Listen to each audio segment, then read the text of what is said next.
What wedding moment made you think they are not going to last long?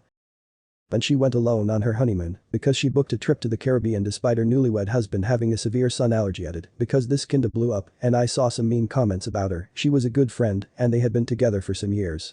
They married young and it didn't occur to them that it would be strange if she went on the honeymoon and he stayed behind. He was a good guy and just wanted to see her happy and she really wanted to go on this vacation because she had never left the country. They separated half a year after the wedding and my friend, the bride, told me that the marriage had been a way to prolong the relationship despite both of them knowing that it was already over some time before they got married. Kinda like a couple gets a baby to save the marriage. It really was just sad because they were a nice couple but they stayed friends after separating. And I can guarantee that she didn't cheated on him while away. They were both really loyal. About his sun allergy, he had red hair, a really fair skin and burned up within minutes.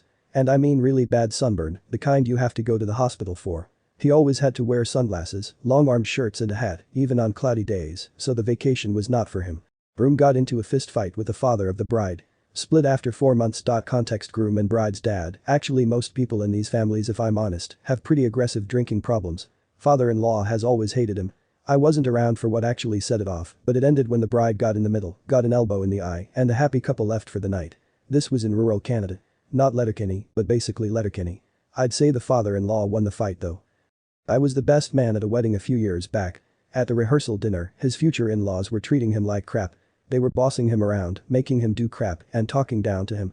They didn't let him hang out with his groomsmen afterwards while the bride went out and got drunk. They are now divorced. Edit to add a little detail: yes, he should have stood up for himself. His ex's parents were making him do crap for the wedding the next day, and he was too nice to say no. For you youngsters out there, this is cliche, but you really do marry the family, and the apple doesn't fall far from the tree, a lot of the times.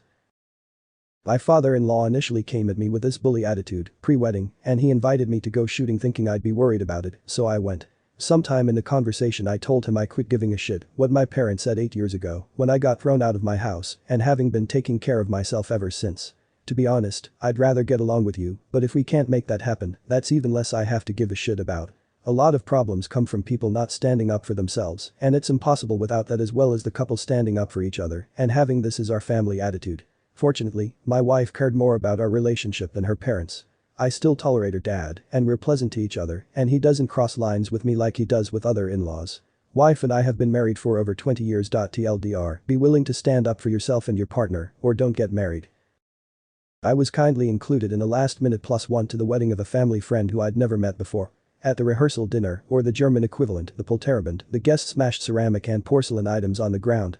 I was fresh in Germany, so this was all pretty out of context and frightening, but my boyfriend explained that it's a tradition reminding the couple that life is sometimes difficult and you have to work together to clean it up. The bride kind of half-heartedly motioned to the groom to sweep it up. He did a little bit, then just moved on to talk to his friends, leaving most of the shards strewn around the yard. Additionally, I don't think I saw the couple talk to each other once over the next 3 days of celebrations. It was a gorgeous wedding, and I'm so grateful that I was invited. Really good way to begin living in a new country, but it wasn't surprising to hear that they divorced a few years later.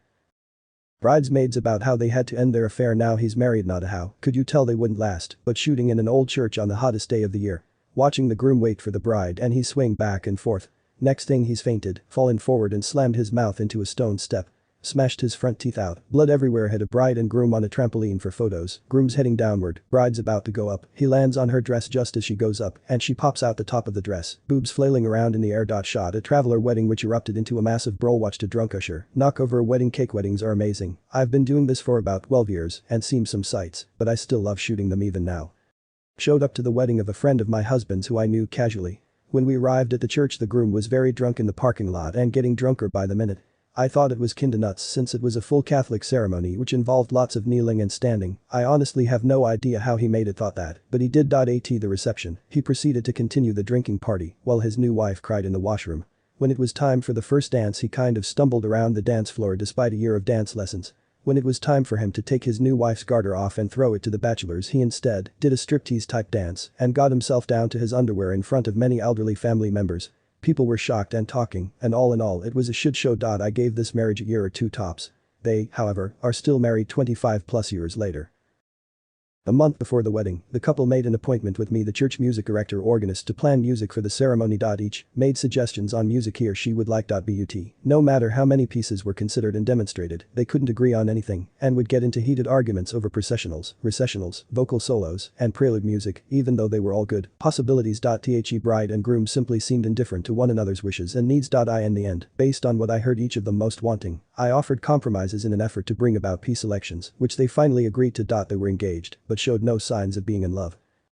My wife got invited to a client's daughter's wedding. The couple were both drama students. Many of the bridal party were drama students. The maid of honor's toast consisted of tearful declarations of unrequited love to the groom, along the lines of, "If it couldn't be me, I'm glad it's my best friend that's marrying you." The best man's speech was a lusty declaration of, "If it doesn't work out, call me, babe, like the previous time you called me." Other toasts were similarly weird. A guy at the table I was seated at was a friend of the bride and said to me that he was this close to standing up during the "speak now or forever hold your peace" thing. I'm still not sure if the whole thing was a bunch of emotionally fucked up 20-year-olds or one big piece of performance art. We noticed during the wedding the soon-to-be mother-in-law of the bride was insufferable. Every chance she would make it about her and her son the groom. God forbid she let her new daughter-in-law have the spotlight. The mother-in-law had the photographer follow her around for most of the wedding. Most pictures have her in it. She was always near or around her son, but like always touching him too. It was weird. We joked that all three of them are going on honeymoon together. She gave an hour-long toast about how she is still the most important person in her son's life.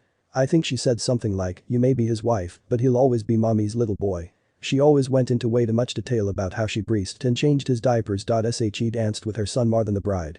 And I'm talking not 60-40s. Like 90% of the time it was mother and son dancing. At one point she was even bumping and grinding on him. So, at no point did my girlfriend, and I think the bride, was going to put up with this crazy mill for more than a couple years. Sure enough, she got pregnant soon after the wedding. A couple months after the baby was born she filed for divorce. I was the maid of honor. They seemed like the perfect couple, together for nearly 10 years, and had this big, expensive, beautiful wedding. Bride would have been happy with a small event, but told me groom had a big family and had insisted. Alarm bells hit when I sat with her parents in the front row and realized the groom to bride ratio was so massively off. The groom had 3 best men, as well as ushers, etc. His sister and one best man read something during the ceremony, and then all 3 said long speeches about him at dinner. It was all about him. The photographer was even his friend's mum, so she kept whisking away the boys for these hilarious lad shoots. The bride was ignored most of the day, and in the evening he got too drunk, spilled a drink over her wedding gown and danced with his friends. It felt more like a big birthday party than a joint event. I'd never seen that side to him, but I felt so sorry for my friend. It was like she was just there to be a prop to his plans and look good. 3 months after the wedding he began being emotionally abusive. A month after that he admitted he'd been having an affair for years, then left. If I hadn't seen the way he behaved at the wedding, I never would have guessed he had that in him. Edit. As so many people are being kind, I'll update you. My friend hasn't been able to trust her date again yet, and it's been 4 years. However, she has become an amazingly brave woman who's traveled to some amazing places alone and is now retraining to change careers. I think she learned never to be a backseat passenger in a relationship again. Honestly, the way she handled the whole thing with such grace and determination makes me so proud to be her friend. She basically told him when he left that he would never see her or hear from her or about her again. She dropped all friends that had a connection with him after he left and made sure he would always live his life, wondering if